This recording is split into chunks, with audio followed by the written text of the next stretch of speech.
ठीक है, प्लीज आप बोलिए अमोल कोले जी, प्लीज प्रारंभ कीजिए। धन्यवाद अध्यक्ष महोदय। राम मंदिर का निर्माण एक ऐतिहासिक घटना है और इस ऐतिहासिक घटना के उपलक्ष्य में हर उस व्यक्ति जो मंदिर निर्माण के कार्य में जिसने योगदान दिया है उनके साथ मैं पूरे देश का अभिनंदन करूंगा।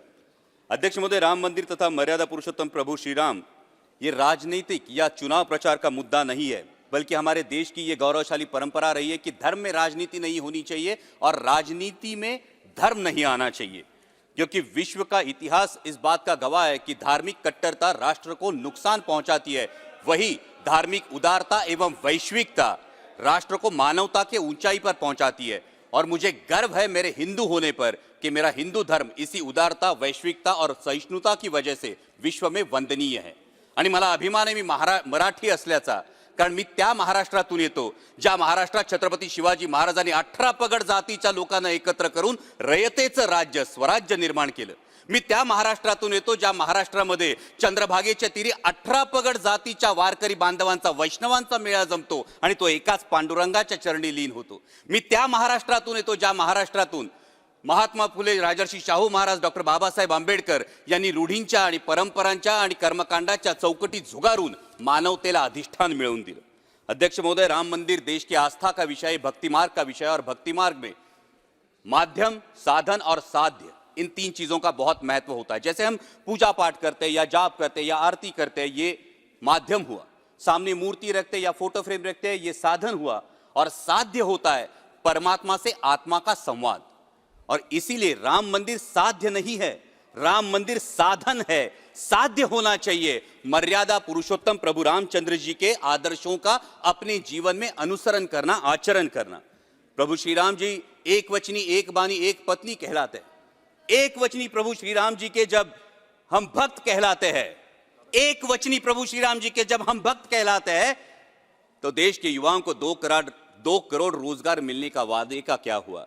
किसानों की आय दुगनी करने की गारंटी का क्या हुआ? 2022 तक हर किसी को पक्के घर मिलने का इरादे का क्या हुआ? इन वचनों पर अंतर्मुख होकर विचार करना होगा। प्रभु श्री राम जी का एक दूसरा बहुत महत्वपूर्ण गुण है, वो है हर नागरिक को समान न्याय की दृष्टि से देखना। समान न्याय की दृष्टि से देखना। लेकिन समस्त देशवासी देख रहे हैं, जब आईस मतलब इनकम टैक्स, सीबीआई, ईडी की जब कार्रवाई होती है तो सिर्फ सत्ता पक्ष के नहीं, विपक्ष के नेताओं पर, 2 मिनट, विपक्ष के नेताओं पर होती है। और जैसे ही कोई सत्ता पक्ष का दामन थाम लेता है तो भ्रष्टाचार के आरोप पर ईडी की कार्रवाई सब नामो निशान मिट जाता है। तो क्या ये समान न्याय दृष्टि है? अध्यक्ष महोदय, मैं जो प्रस्ताव, अध्यक्ष महोदय मैं राम मंदिर पे आ रहा हूं। अध्यक्ष महोदय मैं राम मंदिर पे आ रहा हूं। मैं नारायणगांव से आता हूं, जो तमाशा पंडरी कहलाती है। और तमाशा लोकनाट्य ये महाराष्ट्र की बहुत बड़ी परंपरा रही। प्रस्ताव से सहमत हैं या असहमत हैं, इस पर बोलिए आप। जी मैं सहमत हूं, इसीलिए इसी पर तो आ रहा हूं। और तमाशा ये हमारी परंपरा है, इसमें वगनाट्य होता है और ये वगनाट्य व्यंगात्मक रूप से होता है। तो ये व्यंगात्मक रूप से लिखने वाले एक लेखक ने मुझे कहा कि वो कलयुग का रामायण लिख रहे हैं। तो मैंने पूछा कैसे, कलयुग में कैसे राम होगा? कलयुग में राम लल्ला आएंगे लेकिन रामायण कैसे होगा? तो वो वगनाट्य लेखक ने मुझे कहा, देखो रामायण में कांचन मृग का लालच दिखाकर रावण ने सीता का हरण किया था, कलयुग में ईडी, सीबीआई, इनकम टैक्स का डर दिखाकर चुनाव चिन्ह, पार्टी और नेताओं का हरण होता है। रामायण में सीता मैया अशोकवन में विलाप कर रही थी, आज लोकतंत्र कलयुग में विलाप कर रहा है। तो मैंने पूछा, सर सिर्फ 2 मिनट दीजिए। तो मैंने पूछा इस पे उपाय क्या है? क्योंकि रामायण में तो हनुमान जी ने समुद्र लांघकर सीता मैया को राम जी की अंगूठी दी और उनका ढाढ़स बांधा। उन्होंने बोला आज भी हो सकता है। मैंने पूछा कैसे? उन्होंने बोला उन्हीं हनुमान जी से प्रेरणा लेकर समस्त देशवासियों को झूठी गारंटी और झूठे प्रोपेगेंडा का समुद्र लांघकर मतदान की अंगूठी देनी होगी और लोकतंत्र का ढाढ़स बांधना होगा। और अंत में अध्यक्ष महोदय, आई एम कंक्लूडिंग, अंत में मेरी ही रची एक कविता की पंक्तियां सुनाकर मैं अपनी वाणी को विराम दूंगा। और इसी के साथ एक कलयुग के उदाहरण का मैं जिक्र करना चाहूंगा। अध्यक्ष महोदय, कलयुग में एक ऐसा उदाहरण है जिन्होंने यह आदर्श प्रस्तापित किया कि इंसान धर्म के लिए नहीं बल्कि धर्म इंसानों के लिए बना है, और वो आदर्श है छत्रपति शिवाजी महाराज। इसलिए मैं जय श्री राम जरूर कहता हूं, लेकिन उससे पहले जय शिवराय कहता हूं, कारण छत्रपती शिवाजी महाराजच होते ज्यांच्यामुळे अंगणातली तुळस, मंदिरातले देव, गोठ्यातली गाय आणि घरातली माय सुरक्षित राहिली, ज्यांनी राज्याभिषेकाच्या वेळी राजदंड स्वतःच्या हाती ठेवून धर्मसत्ता राजसत्तेच्या वर नाही तर तिच्या खांद्याला खांदा लावून लोकांच्या कल्याणासाठी राबवली गेली पाहिजे, हा आदर्श प्रस्थापित किया। उन्हीं छत्रपति शिवाजी महाराज के राज्याभिषेक की 350वीं वर्षगांठ हम मना रहे हैं और संयोगवश माननीय प्रधानमंत्री जी शिव जयंती के अवसर पर मेरे चुनाव क्षेत्र का अभिमान किले शिवनेरी पर आ रहा है। मैं माननीय प्रधानमंत्री जी का तहे दिल से स्वागत करता हूं और साथ ही में बड़ी विनम्रता से उन्हें याद दिलाना चाहता हूं कि आपके करकमलों से रामलला की प्राण प्रतिष्ठा तो हो गई, राम मंदिर का निर्माण तो हो गया, लेकिन अरबी समुद्र में होने वाला छत्रपति शिवाजी महाराज का शिव स्मारक, जिसका जल पूजन आप ही के करकमलों से 24 दिसंबर 2016 में हुआ था, वो अभी भी निर्माण की प्रतीक्षा। सर सिर्फ 2 मिनट दीजिए, सिर्फ 2 मिनट।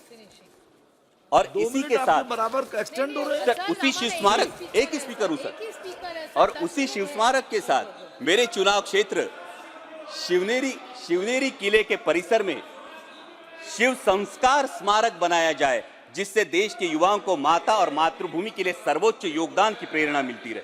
और अंत में मेरी कविता की पंक्तियां सुनाकर मैं अपनी वाणी को विराम दूंगा। मंदिर का निर्माण हुआ, रामलल्ला भी विराजमान हुए। मंदिर का निर्माण हुआ, रामलल्ला भी विराजमान हुए। अब जिम्मेदारी बनती है और सवाल भी उठता है, अब जिम्मेदारी बनती है और सवाल भी उठता है, रामलल्ला तो आ गए, अब राम राज्य कब आएगा?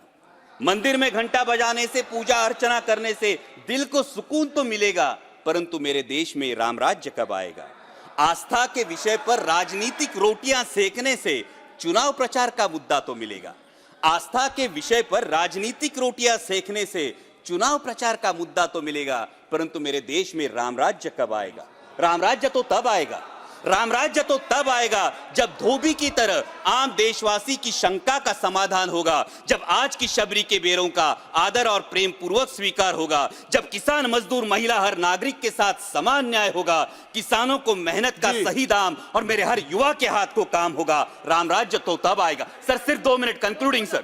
राम राज्य तो तब आएगा, राम राज्य तो तब आएगा जब मंदिर पर लहराता भगवा तिरंगे का रंग प्रतीत होगा। दहलीज के बाहर कदम रखते ही राम, रहीम, रॉबर्ट हर कोई सिर्फ भारतीय कहलाएगा।